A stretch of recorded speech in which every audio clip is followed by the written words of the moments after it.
Bon, alors, Star Wars, ça c'est fait. Le cours d'espagnol, ça c'est fait. La Corona, ça c'est fait. Qu'est-ce que je vais bien pouvoir trouver aujourd'hui? Ah oui, je sais. Ça va vous plaire. On va parler, parce que je suis certain que ça vous manque, des valeurs qualitatives. C'est-à-dire qu'on va faire un peu de calcul. On va s'intéresser aux chiffres et aux courbes. Ça, vous avez ça, hein?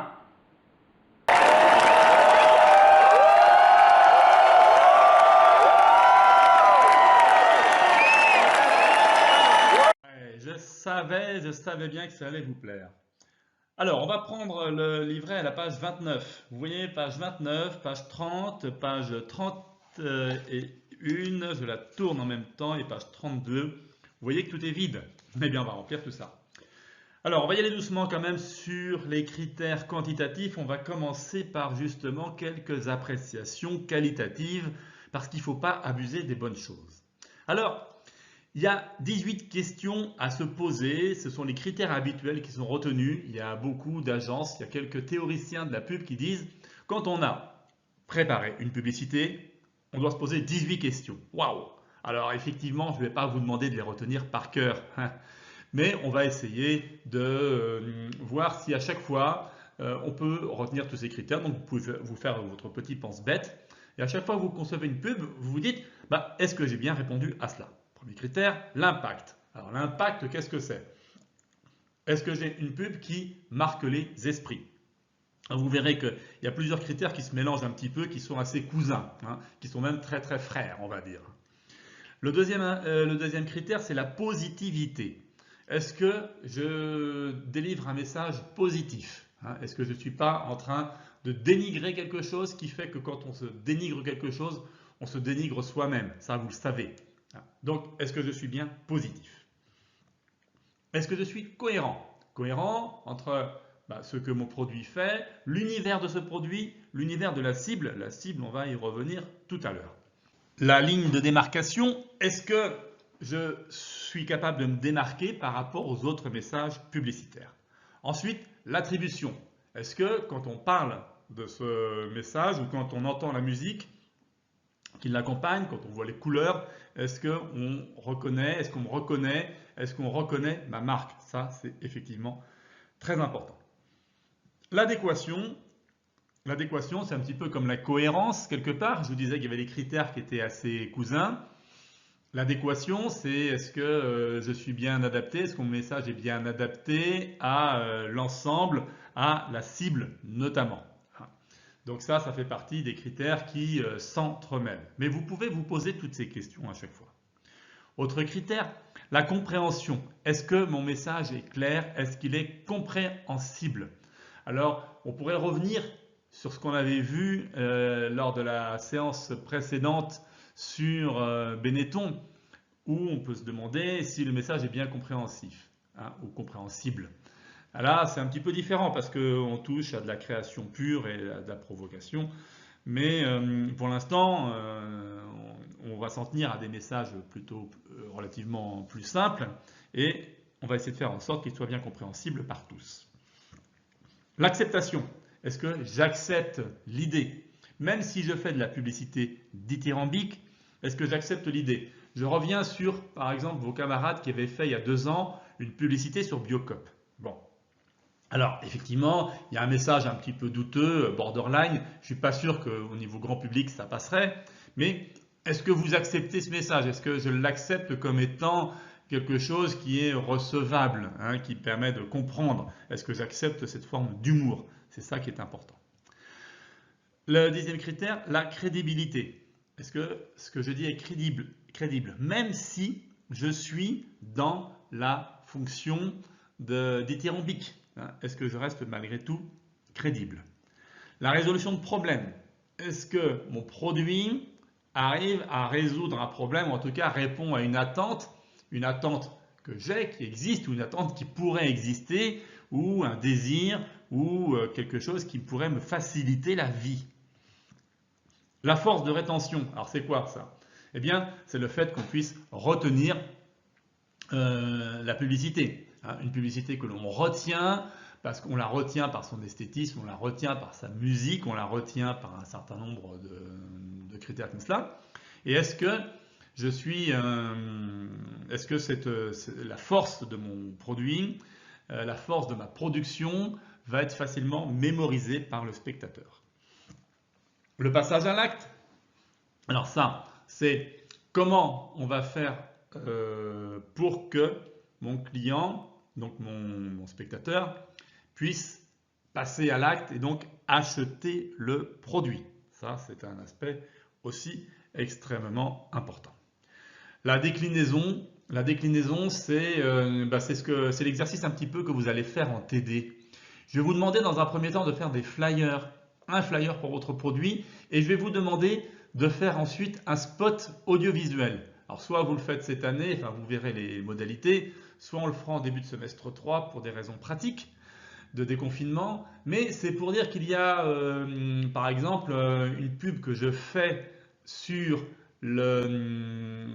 en audiovisuel pourrait trouver sa forme en flyer par exemple. Alors je vous renvoie à la publicité faite pour Blasted, le groupe de Sacha Bonté là, qui était en deuxième année, qui est en deuxième année cette année, qui a fait sa propre publicité sur son propre produit.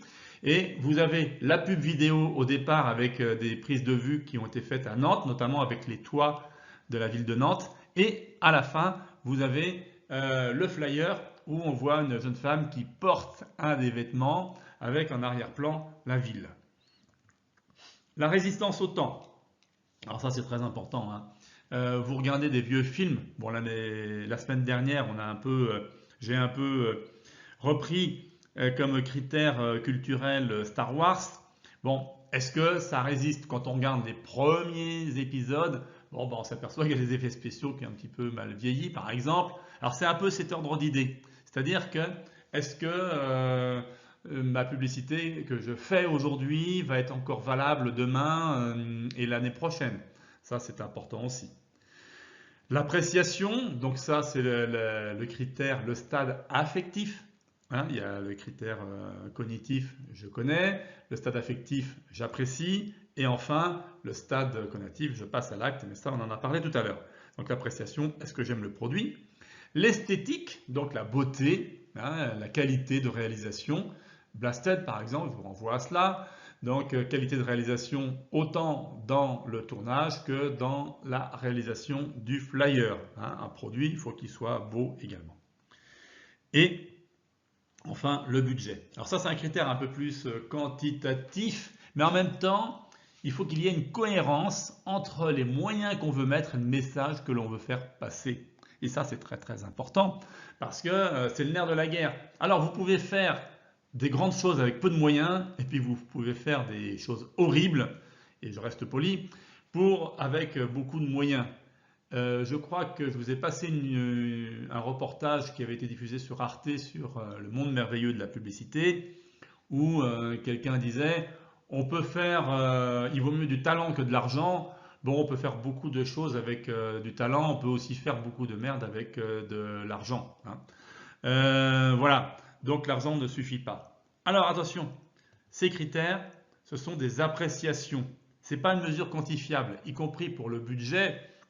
C'est-à-dire qu'on dit, on a un gros budget ou on a un petit budget. Alors c'est quoi un gros budget, c'est quoi un petit budget? Ben, on verra un petit peu tout à l'heure des ordres de grandeur. Mais c'est le budget de réalisation, c'est le budget de diffusion aussi. Donc là, ce sont des appréciations. Alors, il n'est pas nécessaire, il n'est pas indispensable que tous ces critères soient parfaitement... et qu'on ait répondu parfaitement à tous ces critères, hein, qu'ils soient parfaitement utilisés.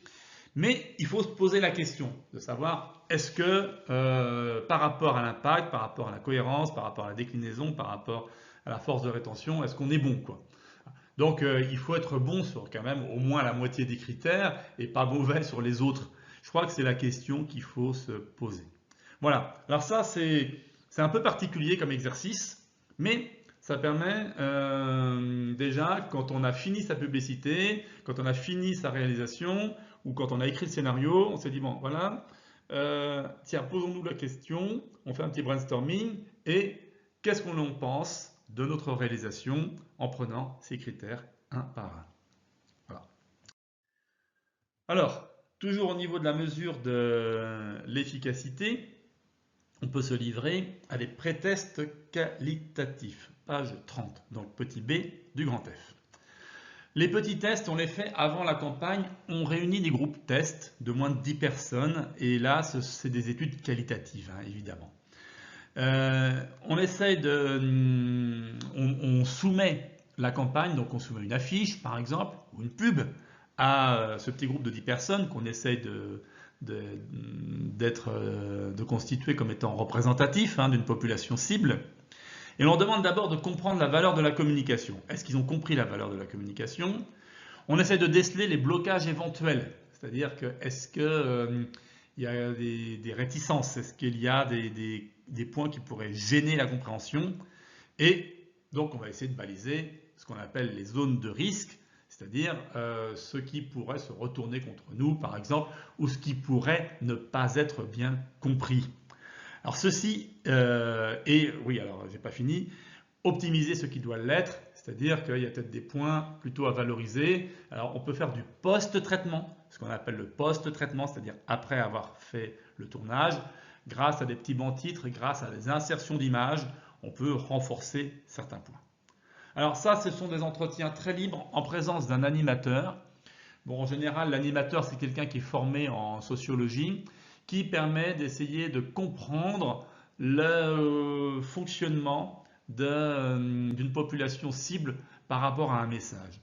Alors vous me direz, quand on a mis plusieurs millions ou même quelques centaines de milliers d'euros dans le tournage d'une pub, on ne va pas tout mettre à la poubelle parce que le pré-test qualitatif aura été mauvais. Mais on le fait tout de même, même si on ne change pas grand-chose au final. C'est plutôt pour se rassurer. C'est peut-être pour se rassurer et c'est aussi pour essayer de moduler, de revoir le montage, de revoir la musique, de revoir certains points avant la diffusion. Voilà. Alors ça, c'était la partie un petit peu qualitative. Enfin, je n'ai pas fini avec cela parce qu'il y a aussi les post-tests. Alors, on va voir ça dans la deuxième partie du cours aujourd'hui, où il va y avoir, sur la deuxième vidéo, vous aurez quelques éléments quantitatifs supplémentaires. Donc, quelques minutes de pause et on se retrouve pour la deuxième vidéo. Merci.